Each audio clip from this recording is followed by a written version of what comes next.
This is more Doug DeMuro, and today's video is about cars that are going to go down in value. And I'm really excited for this video because I'm really pumped for like 90% of you to watch kind of with interest, and then 10% of you will absolutely hate me because I said your car isn't going to be worth $1 million. How can you say that? You're such an idiot. You know nothing about cars. Anyway, a few weeks ago, I made a video about cars that I think are going to go up in value. And I mentioned then that I was going to do this companion piece, cars that I think are going to go down in value, or at least kind of, stay the same, level off, not continue to climb anymore. And I want to preface this by saying I'm not some crazy expert in this. I do follow along closely with kind of the car market, especially collectible cars and special cars and that sort of thing. And I pay attention to where everything is value-wise, but I certainly don't have a crystal ball. I don't know any better than probably most other, car enthusiasts who also watch the market what's going to happen. But I have some ideas. And everybody's always asking me, is this a good deal? Am I paying too much for this? Blah, blah, blah. So here are some cars that I personally wouldn't be buying as investments right now. All right, number one, most obvious, old Porsches. Folks, come on. The vintage or even used Porsche market has gone just absolutely bonkers, just crazy in the last few years. And I don't think this is the new normal. I don't think we now have to adjust to the current values. There's one simple reason why, and that is there's just too many of them. Do you have any idea how many 88 911s in guards red with the black wheels are out there? It's just an unbelievable number, tens of thousands, and many more, 944s and 928s and older 911s going back to the 70s. And you get back to older than that, and to me it does start to make some sense. 60s 911s, 70s 911s, those are hard to find in good shape. That was 50, 60 years ago. Those cars, it is a little bit more logical to me that they're so valuable. But I mean, come on. Every successful dentist from Bryn Mawr to Marin County had an 88 911 back in 1988. It just doesn't make sense to me that they're selling for so much. They're everywhere. They were everywhere then. They were all preserved. They're still everywhere. And it's just insane to me when I see an 88 911 with 70,000 miles sell on Bring a Trailer for 65 grand, and people are like, oh, well bought, good deal. You got a good deal. It's like, what? What are you talking about? There are so many of these cars. How is that well bought? It's just insane. Do you realize what else you could be buying with that money than yet another 88 911 or 87 or 86 or 85? Doesn't matter. The other Porsches too. How have 914s gone up to the level that they have? And 911Es. 912s, 944s. Some of these cars, they were weird and quirky, the 914, but people didn't like these things back then. They were thought to be underpowered at the time. People are now paying enormous amounts of money for them, especially if they're green. There's this paint to sample thing that's happened in the car. Oh, it's a special color from only the 70s. I gotta pay double for it.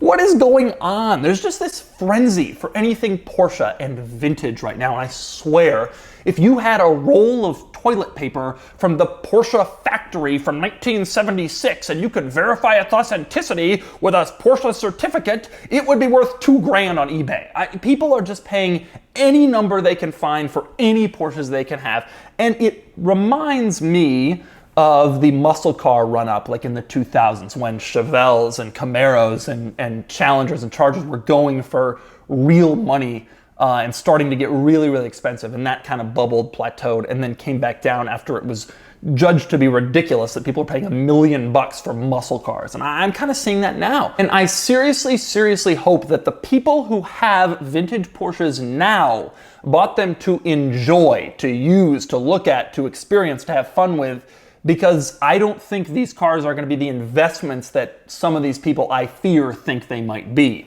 Some of these people bought these things seeing the market rising. Oh, I'm going to keep it for 5 years and make some money. Yeah, I don't think you're gonna anymore. I think that market is going to plateau. And if it was me, I wouldn't be holding one of those unless I wanted to actually enjoy it. And of course, they're tremendously enjoyable cars. They're fun to drive, fun to look at, fun to own. But we're not going to be living in a world where an 88 911 is $100,000. Not on my watch. whatever that means. Okay, the next group of cars I don't think is going to go up in value. The most obvious to me, special versions of exotic cars. All right, 15 years ago, Ferrari comes out with the Challenge Stradale, and it was this special, unique version of the 360. And it was cool, and it was low production, final model year, last two. It was really special, and it went up in value. It always stayed high. Still to this day, they're very valuable cars. Since then, we have had the 430 Scuderia, the 430 16M, the 458 Speciale, the 458 Speciale A, the 488 Pista, the F12 TDF, the Gallardo Superleggera, the Huracan Performante, the Murcielago LP570 SV, the Aventador SVJ, the McLaren 675 LT, the McLaren 600 LT, the Porsche GT3, the GT3 RS, the GT3 RS 4.0, the 911R, the GT3 Touring, the GT2, the GT2 RS, blah, blah, blah. It is too much. It really seems like every one of these cars is gaining value after it comes out, or at least it won't lose value. That isn't going to last. The truth is, this one is already kind of starting to crumble. 10 years ago, the 997 GT2 RS, 6 years ago, whatever, that was actually rare. There were only like 150 of those in the US. Now, the new GT2 RS, they're everywhere. Dealers have stock units sitting on their showroom floors. It used to be you had to be somebody to get an allocation for a GT3 RS or a GT2 RS. Now, you can walk into dealers across the country and simply pick one up. You don't have to be special. Same with GT3, same with the 600 LT. Resale values will go down as a result. What happened was the automakers got greedy. They saw that if they took a special car like a 911 or a Huracan and they made it even more special, then people would fall all over themselves trying to buy it.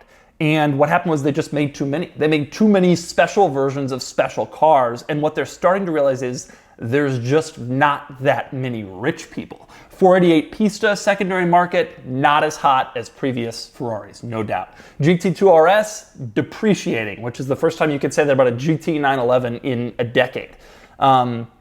So many people bought these cars just to speculate. And then car companies started saying, oh, people will pay a lot. If we delete the air vents, they'll pay another 10 grand. But the problem is when you overproduce this stuff, the speculators walk away if they can't make money for it anymore. And that just leaves the enthusiasts, and there's just not enough enthusiasts to buy a 600 LT and a GT3 RS and et cetera, et cetera. There's too many, especially when you make more units.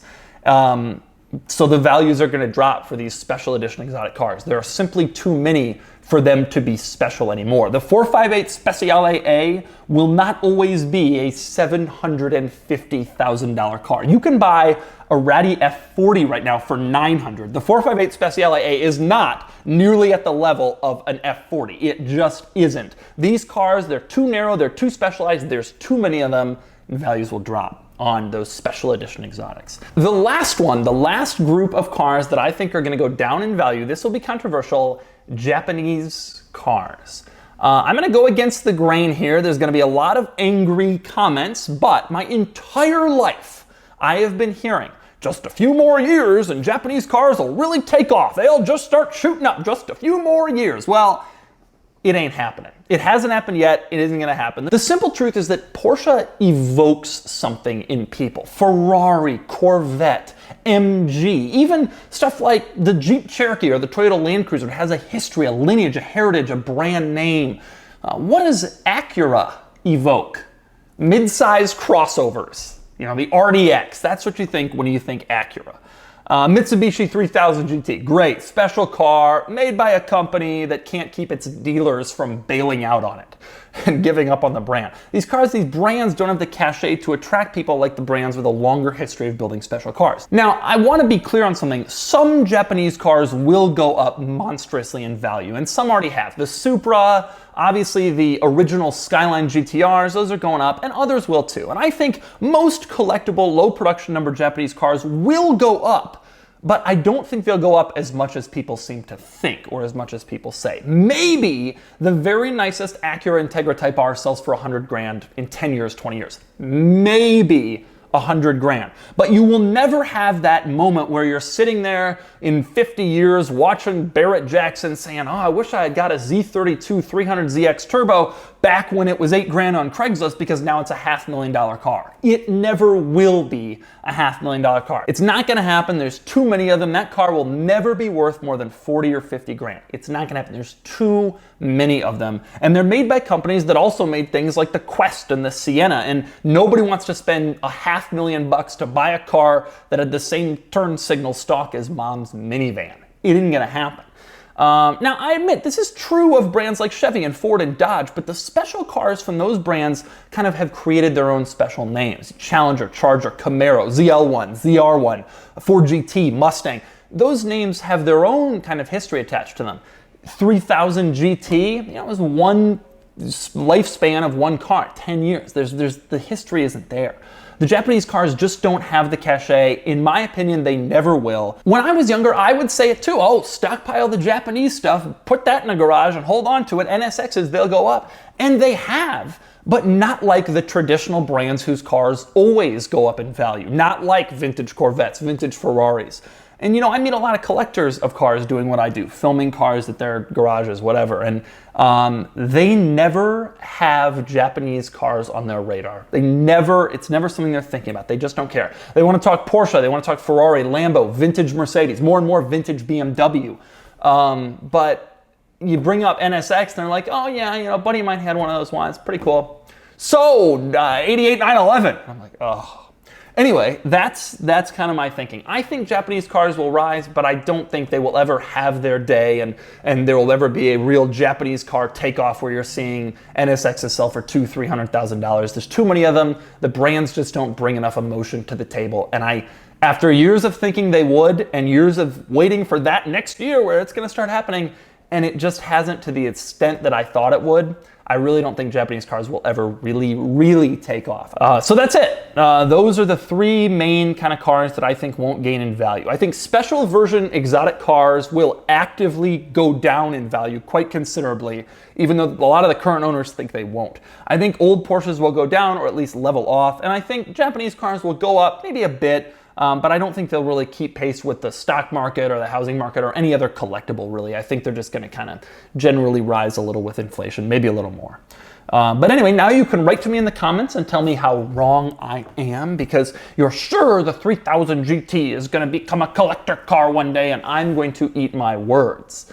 Maybe so, but that's my opinion. And now you've heard it, and I'll see you again soon in a future video here on More Doug.